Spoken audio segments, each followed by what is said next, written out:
Hi guys and welcome to Granada. Not the Granada in Spain where we were in September, but Granada in Nicaragua. I got to the city from Ometepe Island, where first I took the ferry, then shared a taxi with many other backpackers to the Rivas bus station, from where I got on a chicken bus straight to Granada.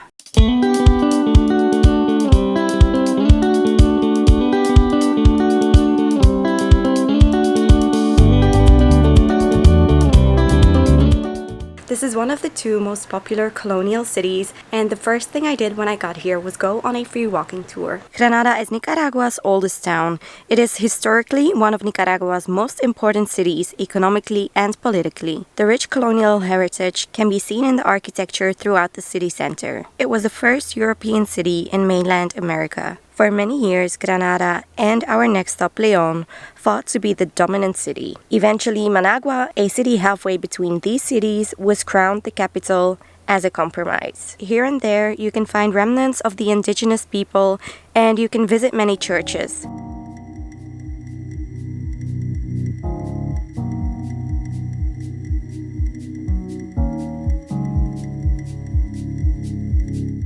The receptionist is actually our tour guide, and we're not hearing much of what he's explaining, unfortunately. But other than that, it's good to just walk around the city and, see what there is around.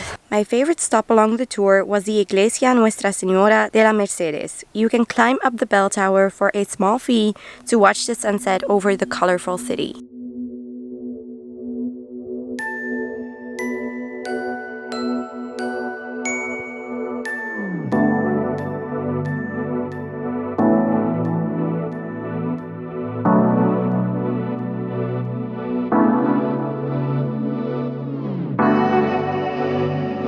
We then made our way back to the hostel. The first few nights I stayed at Hostal Azul, which was really cozy, had lots of activities going on, and a great breakfast included.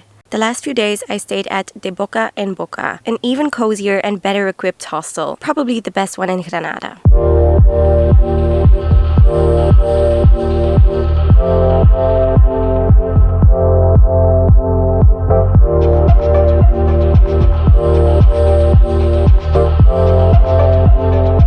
Today we are going on a pretty big adventure. First we are visiting the Apoyo Lake, which is a crater lake where we can swim, kayak, etc. And then in the evening we will go to the Masaya Volcano, which is an active volcano, and you look into the crater and see the magma. This is kind of one of my biggest dreams because I'm just such a volcano nerd. And yeah, we are in for a good day. Let's go. First things first, the included breakfast. Then we were picked up by a minivan and taken to the lookout point before going down to Apoyo Lake.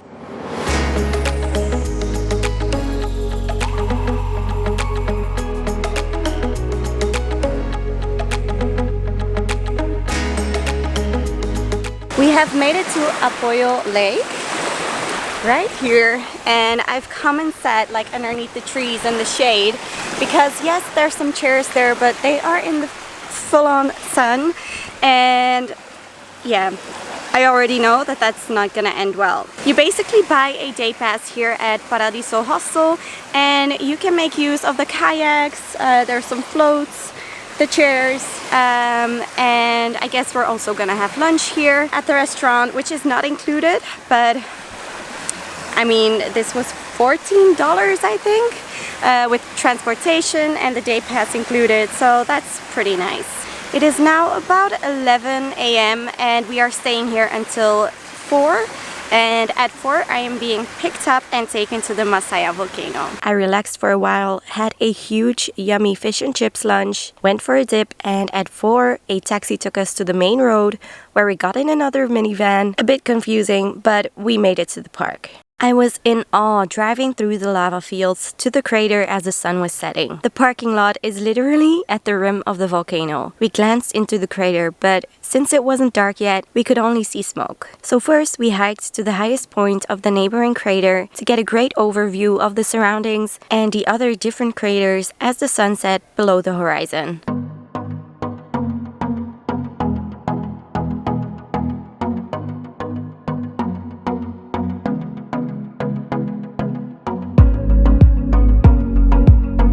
It finally got dark enough to see the magma. In all honesty, I expected to see it better.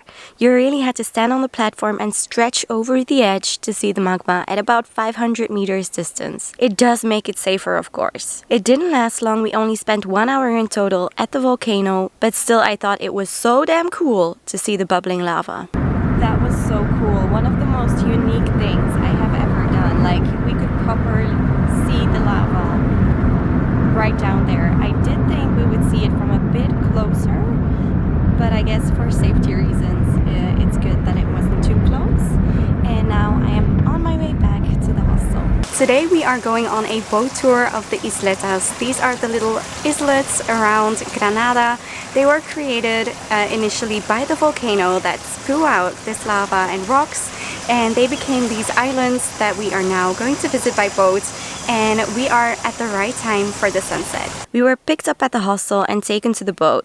The tour was executed by Vladimir, Kayak and Tours, and our guide Pablo was incredible.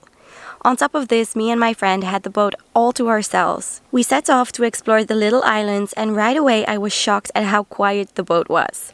We were in for a peaceful and interesting ride.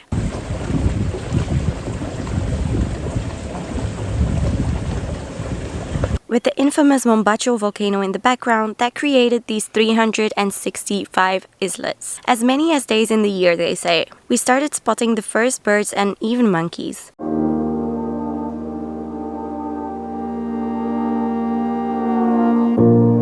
Because these type of monkeys swim. They swim? They swim. Normally like young males coming in an island and start to form as a big family. So when normally there's like I think it's a baby. Have you heard them before? Yeah. They're really loud.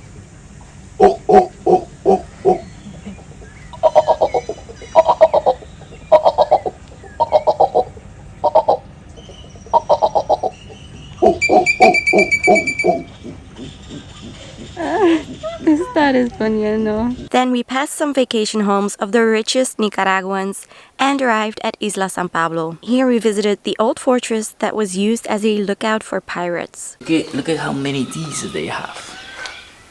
Sharks from this lake. This is a bull shark from this lake. After seeing some remnants of animals that used to live under the water and climbing on top of the fortress to see if we could spot any handsome pirates, we continued on our boat trip.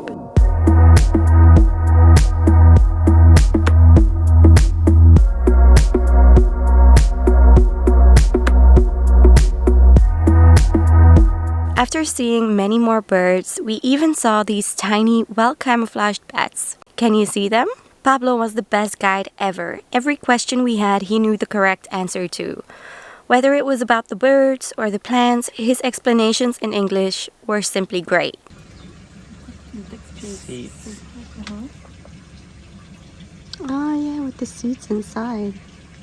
We then arrived at an island where 3 rescued monkeys were reintroduced into this island. They have become famous inhabitants. They live here during a long time. They almost have like 15 years. After saying hi to them, the sun was finally setting and we got to experience a beautiful sunset from the lake. The sun was setting almost exactly behind the cathedral of the city. We saw the birds all gather in one tree to go to sleep, and our guide said it's probably because they have the best sunset views from this exact tree. I think I agree with him. We made it back to the dock and drove back to the city along the coastline.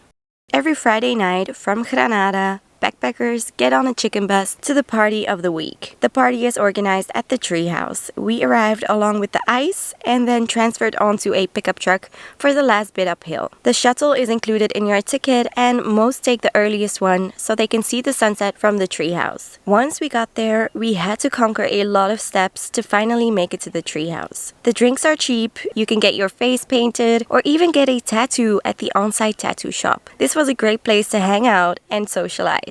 The treehouse has multiple levels and 2 different stages that are connected with a hanging bridge.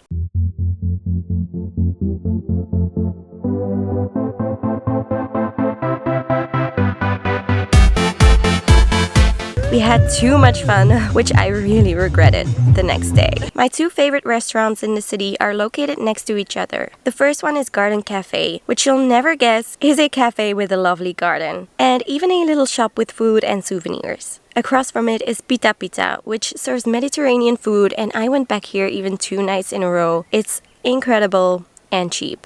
That is it for this video, guys. I hope you liked it. If you did, then make sure to give it a like and subscribe if you don't want to miss any of the next Central America videos. So I hope to see you in the next video.